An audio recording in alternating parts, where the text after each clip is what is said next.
My name is Michael and I am 62 years old. On the night my son tried to make me feel small, I realized something far heavier than age was pressing on my chest. It was the weight of being taken for granted by the very child I once carried on my shoulders. That evening began like any other family dinner. Warm lights glowed over polished tables, soft music floated through the restaurant, and the smell of grilled meat reminded me of simpler days, when my son used to beg me to take him out for burgers because it felt like a grand adventure to him. I stood outside the restaurant for a moment before going in, straightening my old jacket. I wasn't poor, but I wasn't flashy either. I had spent my life working quietly, saving carefully, and giving generously, especially to my son.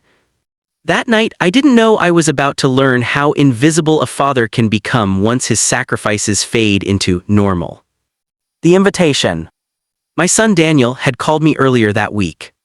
"Dad, come have dinner with us," he said casually. Us.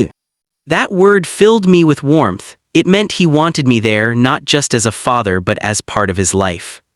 He had recently married. His wife, Laura, was elegant, confident, and carried herself with the ease of someone who had grown up never worrying about money.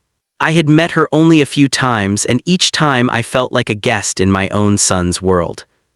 Still, I was excited. I wanted to be proud of him. I wanted to believe that no matter how old he became, I would always matter. The first sting. We sat down at a fine restaurant, too fine for my comfort. The menu prices made my eyebrows rise, but I said nothing.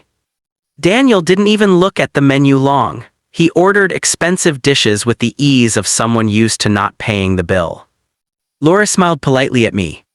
"So, Michael," she said, "Daniel tells me you were very strict when he was younger."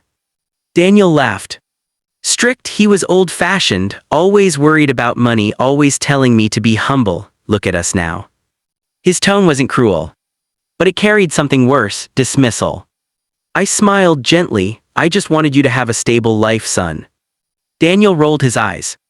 "Yeah, well, times are different now. We don't have to live like that anymore." Laura chuckled, clearly amused. That laugh stung more than any insult. Public humiliation. As the dinner went on, Daniel grew bolder. He told stories about his childhood, twisting my discipline into jokes. He mocked the old car I used to drive. He joked about how I used to count coins before buying groceries. At one point, he leaned back in his chair and said, loud enough for the table next to us to hear, "My dad was always so cheap. I told Laura if it were up to him, we'd probably be eating at a roadside stall right now." People laughed. Laura laughed. The waiter smiled awkwardly. I didn't laugh. Because in that moment, I wasn't a father anymore. I was a punchline. The quiet pain. I looked at my son's face, so confident, so proud. I remembered the nights I stayed awake worrying about his school fees. The overtime shifts.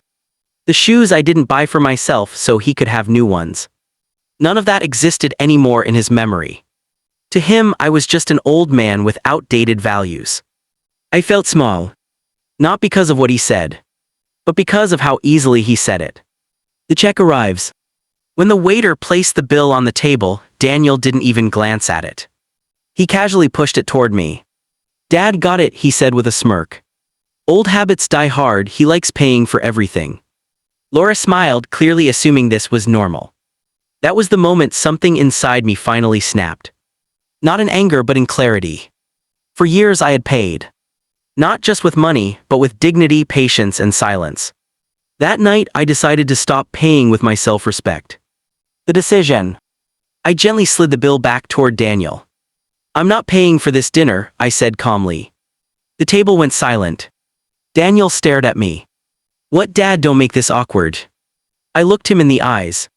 "I'm not your wallet, and I'm not a joke to entertain your wife." Laura shifted uncomfortably. Daniel's face turned red. "Come on, you're overreacting, it was just a joke." I stood up slowly. "No, son, jokes don't leave scars, disrespect does." I placed some cash on the table, just enough for my own meal. "I'll pay for what I ate, not for being humiliated." And with that I walked out. The walk into the night. The air outside was cool. My hands were shaking, not from anger but from the release of years of silent hurt. I didn't look back. For the first time in decades, I chose myself over being the endlessly patient father. And it hurt. But it also healed something inside me. The days of silence.